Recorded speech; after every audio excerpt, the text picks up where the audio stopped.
Assalamualaikum warahmatullahi wabarakatuh. Nama saya Ulfa Melani, NIM 1814080059, berasal dari jurusan Tadris IPA Fisika A dengan dosen pengampu Ibu Dr. Milyasari, SPD MSI.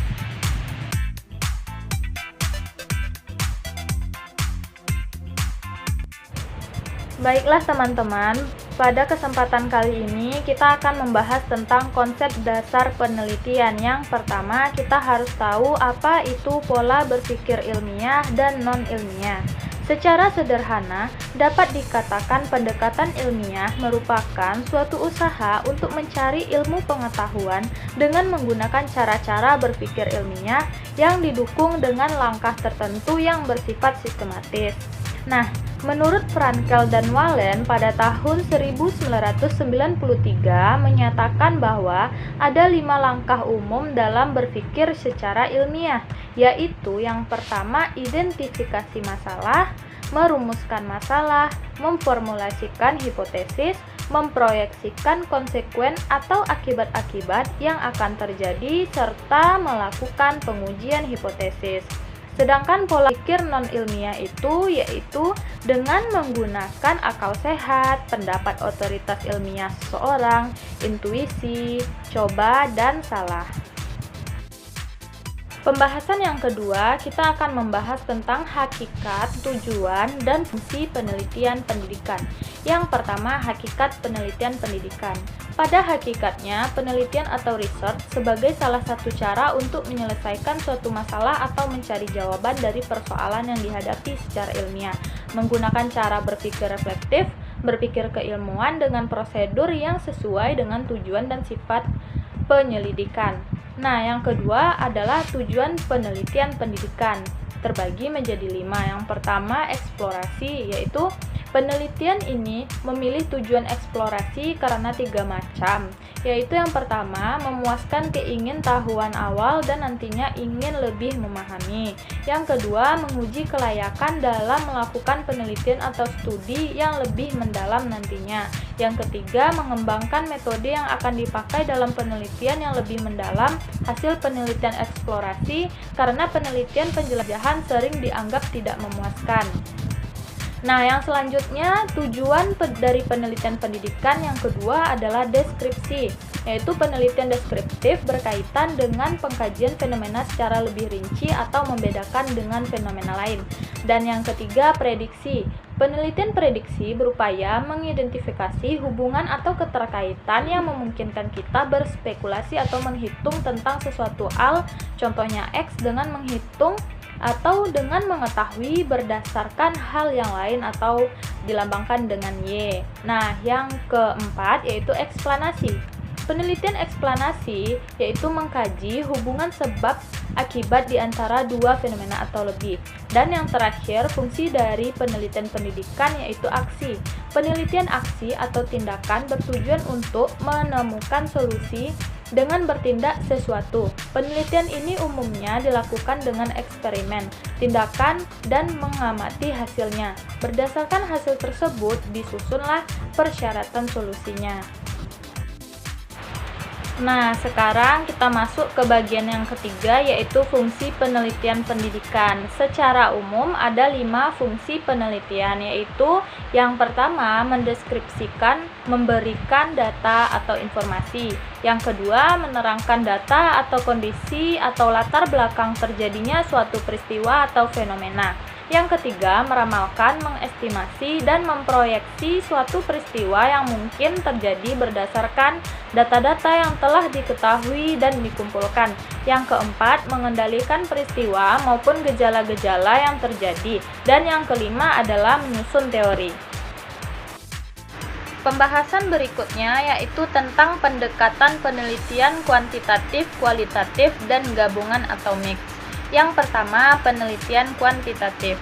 Jika dilihat dari segi metode, penelitian kuantitatif umumnya menekankan pada eksperimentasi, deskripsi, survei, serta menemukan korelasional. Yang kedua, penelitian kualitatif. Dalam penelitian kualitatif, peneliti dituntut untuk memahami responden, Validitas penelitian dituntut dari kemampuan peneliti dan memerlukan data asli serta mengutamakan proses daripada hasil penelitian. Nah, penelitian kualitatif lebih menekankan pada analisisnya, yaitu pada proses penyimpulan deduktif dan induktif serta pada analisis terhadap dinamika hubungan antara fenomena yang diamati dengan menggunakan logika ilmiah. Selanjutnya yaitu penelitian gabungan atau mix. Sebagai metode, penelitian campuran atau gabungan ini memfokuskan diri pada pengumpulan atau collecting, analisis atau analyzing, dan mencampur data kualitatif dan kuantitatif dalam suatu studi yang tunggal atau beberapa seri penelitian. Alasan utama penggunaan kombinasi pendekatan kualitatif dan kuantitatif adalah memberikan pemahaman terhadap masalah penelitian yang lebih baik daripada menggunakan pendekatan tunggal. Selanjutnya, yaitu jenis-jenis penelitian di bidang pendidikan. Nah, macam metode penelitian terbagi menjadi dua, yaitu berdasarkan tujuan penelitiannya dan berdasarkan tingkat kealamiahan tempat penelitiannya. Nah, berdasarkan tujuan penelitian itu penelitian terbagi menjadi 3 jenis, yaitu penelitian dasar, penelitian pengembangan atau R&D, dan penelitian terapan. Berdasarkan tingkat kealamiahan tempat penelitian tersebut juga terbagi menjadi 3, yaitu penelitian eksperimen, penelitian survei, dan penelitian naturalistik. Selanjutnya kita masuk pada pembahasan komponen proposal dari penelitian. Yang pertama ada proposal penelitian kualitatif kuantitatif, yaitu komponennya yang pertama judul penelitian, latar belakang masalah, rumusan masalah, tujuan penelitian, kegunaan penelitian, penelitian terdahulu, kajian teoretik, hipotesa penelitian, metode penelitian, sistematika, pembahasan, dan lampiran. Untuk proposal penelitian PAR atau Participator Action Research, yang pertama komponennya yaitu judul penelitian, isu dan fokus penelitian, alasan memilih komunitas sebagai subjek penelitian, kondisi komunitas saat ini, kondisi komunitas yang diharapkan, strategi yang akan digunakan, pihak-pihak yang akan dilibatkan, sumber yang dimiliki, model pelaporan, serta lampiran. Nah, sedangkan komponen untuk proposal penelitian CBR atau Community Based Research, yaitu yang pertama, judul penelitian, latar belakang, tujuan penelitian, tinjauan pustaka, metode penelitian, knowledge, translation, tim peneliti, dan keahlian masing-masing komunitas dan macam keterlibatannya, serta yang terakhir adalah lampiran. Selanjutnya yaitu tahapan dari berbagai penelitian pendidikan. Yang pertama, tahapan penelitian eksperimen. Langkah-langkah pokok penelitian eksperimen yaitu lakukan telaah kepustakaan yang berhubungan dengan permasalahan. Yang pertama, identifikasi dan definisikan masalahnya. Yang kedua, rumuskan hipotesis, tentukan faktor-faktor yang berpengaruh, dan definisikan istilah-istilah pokok dan variabel-variabel penelitiannya. Yang ketiga, susun rencana eksperimennya. Yang keempat, lakukan eksperimen. Yang kelima, aturlah atau susun data mentah yang diperoleh dengan tujuan pengaturan data tersebut akan menghasilkan kesimpulan paling baik terhadap efek yang diperkirakan akan ada. Yang keenam, terapkan uji signifikansi untuk menentukan taraf kepercayaan terhadap hasil penelitian. Dan yang ketujuh, buatlah interpretasi terhadap hasil pengujian tersebut, berikan diskusi, dan buatlah laporannya. Yang kedua yaitu tahapan penelitian R&D. Langkah-langkah penelitian dan pengembangan menurut Sugiono tahun 2008 adalah Yang pertama, potensi dan masalah. Yang kedua, mengumpulkan informasi. Yang ketiga, desain produk. Yang keempat, validasi desain. Yang kelima, perbaikan desain. Yang keenam, uji coba produk. Yang ketujuh, revisi produk. Yang kedelapan, uji coba pemakaian. Yang kesembilan, revisi produk. Dan yang kesepuluh, pembuatan produk massal. Yang ketiga yaitu tahapan penelitian korelasi. Yang pertama, penentuan masalah. Yang kedua, peninjauan masalah atau studi kepustakaan. Yang ketiga, rancangan penelitian atau metodologi penelitian. Yang keempat, pengumpulan data. Yang kelima, analisis data. Dan yang keenam, simpulan. Selanjutnya yaitu tahap penelitian deskriptif. Yang pertama, mengidentifikasi adanya permasalahan yang signifikan untuk dipecahkan melalui metode deskriptif.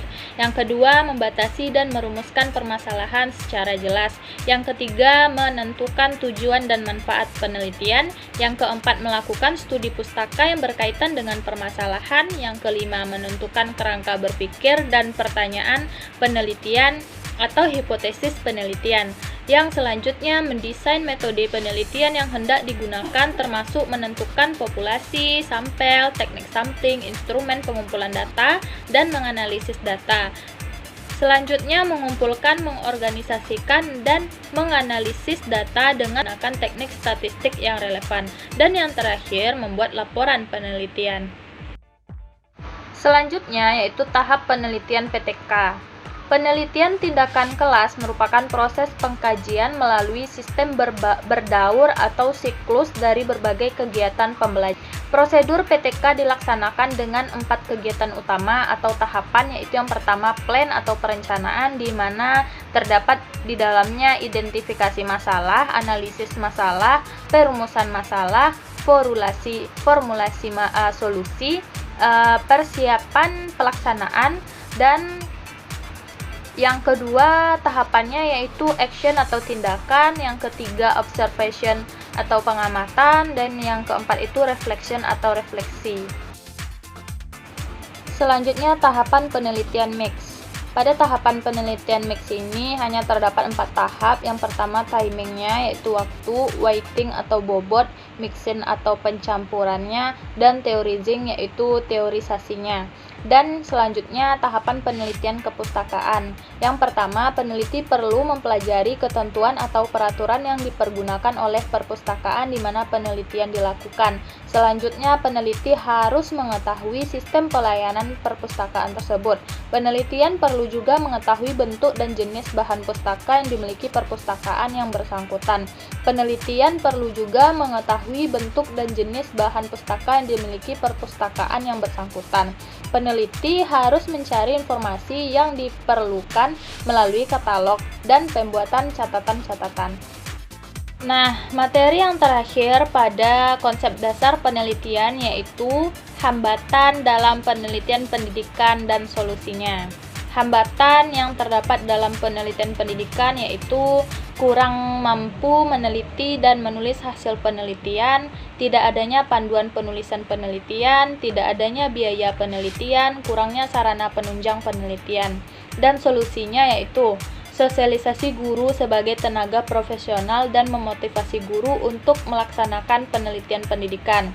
Adanya didikan dan penulisan hasil penelitian untuk guru, mengadakan buku penelitian, buku hasil penelitian, dan panduan penulisan hasil penelitian pendidikan, serta adanya pembiayaan penelitian pendidikan yang cukup.